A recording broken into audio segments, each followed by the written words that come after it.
ललित नारायण मिथिला विश्वविद्यालय PAT 23 results के जो भी छात्र छात्र थे उनसे मैं मिलवाने का एक सीरीज़ शुरू किया था, जिसमें साइकोलॉजी की हमने बात की, इंग्लिश की बात की।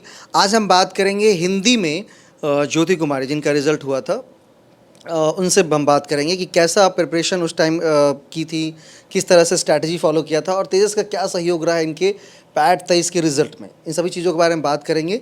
तो मैं माइक इनको देता हूं और यही बताएंगे पूरी स्ट्रैटेजी क्या था, सब कुछ। ज्योति, नमस्ते। इंट्रोडक्शन। मेरा नाम ज्योति कुमारी है। मैंने पीजी बिहार यूनिवर्सिटी से किया है। मेरा सेशन 20-22 का रहा है। हिंदी में बहुत रुचि थी, शुरू से ही थी। कविताएं लिखने में शुरू से ही रुचि रही है, इसीलिए मैंने हिंदी साहित्य का विषय चयन किया। और संयोग से यहाँ पैट का एग्ज़ाम हुआ तो सर का अच्छा सानिध्य मिला। यहाँ कंटेंट समझने में ज़्यादा आसानी हुई इनके थ्रू, तो यहाँ पैट का एग्ज़ाम दिया, क्वालिफाई किया। हिंदी के विद्यार्थी जो 24 वाले पैट भर रहे हैं, अगर वो मान ली तेजस से जुड़ते हैं तो क्या फ़ायदा हो सकता है? फ़ायदा यही तौर पे बोलूँगी, कंटेंट या इंटरव्यू के लिए सबसे बड़ी बात है। जो सबसे ज़्यादा एक बड़ा हेजिटेशन, पढ़ाई तो फिर भी बच्चे पता है, बुक पता है सभी को क्या करना है, तो रट्टा मारकर बच्चे कर लेते हैं, क्योंकि जो बच्चे नेट की तैयारी कर रहे हैं उनके लिए पैट आसान है। लेकिन उस हिसाब से इंटरव्यू एक बहुत बड़ा एक हेजिटेशन होता है मन में कि क्या पूछा जाएगा, नहीं पूछा जाएगा। और जो फर्स्ट एक्सपीरियंस कर रहे हैं तो कुछ ज़्यादा, तो यहाँ उस चीज़ के लिए बहुत अच्छा एक बेनिफिट मिलता है। सर ऑफलाइन इंटरव्यू करवाते हैं, सामने बैठाकर एक हेजिटेशन क्लियर होता है। अब मैंने यहाँ तक देखा है, यहाँ तो ऑफलाइन एग्ज़ाम्स भी करवाए जाते हैं कि बच्चों का एक रिटन एग्ज़ाम के लिए भी एक हेजिटेशन बहुत अच्छे से क्लियर होता है। तो ये चीज़ें बहुत अच्छी है, और जिसके थ्रू और अगर एक अच्छा गाइड मिले तो कोई भी बहुत अच्छे से पैट हो या कोई भी एग्ज़ाम हो क्लियर कर लेगा। तो ये चीज़ यहाँ बहुत अच्छी है। तेजस एकेडमी इस चीज़ में हमेशा से अग्रिम रूप में रहा है अपने समक्ष।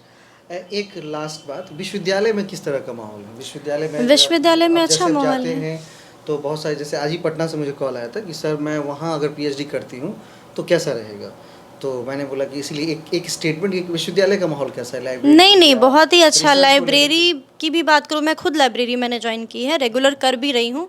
बहुत ही अच्छा है। Even I think private library से ज़्यादा अच्छा माहौल है, बहुत ही ज़्यादा अच्छा है ये चीज़। को लेकर के कैसा सब कुछ विभाग में बहुत अच्छा है। क्लासेस भी बहुत अच्छे से चलती है और एकदम रेगुलर। ये नहीं कि एक दिन प्रोफेसर आ रहे हैं दूसरे दिन नहीं आ रहे हैं, सब बिल्कुल रेगुलर है। जो टाइम है वो टाइम स्केड्यूल के साथ आ भी रहे हैं, टाइम से क्लास भी दे रहे हैं, और बहुत हेल्पफुल भी हैं प्रोफेसर।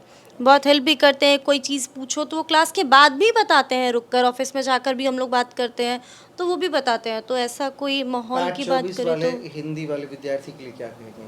पैट 24 में जो इस बार फॉर्म भर रहे हैं, काफ़ी डर सा माहौल है, क्योंकि पिछली बार आप लोग ऑब्जेक्टिव एग्ज़ाम दिए थे, इस बार सब्जेक्टिव एग्ज़ाम हो रहा है। तो मेरा तो मानना है कि ऑब्जेक्टिव से ज़्यादा आसान होता है सब्जेक्टिव, ज़्यादा। क्योंकि ऑब्जेक्टिव क्या है, ये मैंने भी कहा। अब आप एक कहानी अगर कर रहे हैं तो एक कहानी को अगर आपने पढ़ लिया तो उसका आपके दिमाग में 80% घुस जाएगा।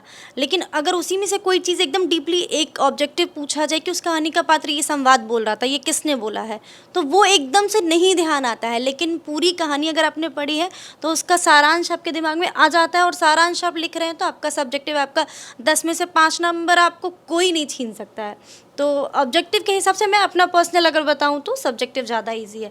तो इस बार पेपर ज़्यादा आसान होने वाला है। ज़्यादा अच्छे से दीजिए, थोड़ी एक्स्ट्रा मेहनत कीजिए और ज़्यादा अच्छे से दीजिए, बहुत अच्छा एग्ज़ाम जाएगा सभी का। थैंक यू ज्योति, बहुत अच्छा वैल्यूएबल थॉट आपने शेयर किया है ना। और पैट मास्टर्स कोर्स में इसीलिए मैं शुरू भी मैंने किया क्योंकि उसमें पेपर 1 ऑब्जेक्टिव, पेपर 2 सब्जेक्टिव की अच्छी तैयारी कर सकूं। तो यदि आप भी इस वीडियो को देख रहे हो फेसबुक, यूट्यूब या इंस्टाग्राम कहीं पे भी, तो निश्चित रूप से उन सभी बच्चों के बीच जरूर शेयर करिएगा जो पैट 24 की तैयारी करना चाहते हैं, पीएचडी करना चाहते हैं ललित नारायण मिथिला विश्वविद्यालय। 2 दिन डेट भी बढ़ गई है फॉर्म की। और थैंक यू सो मच, फिर मिलते हैं नेक्स्ट सेशन।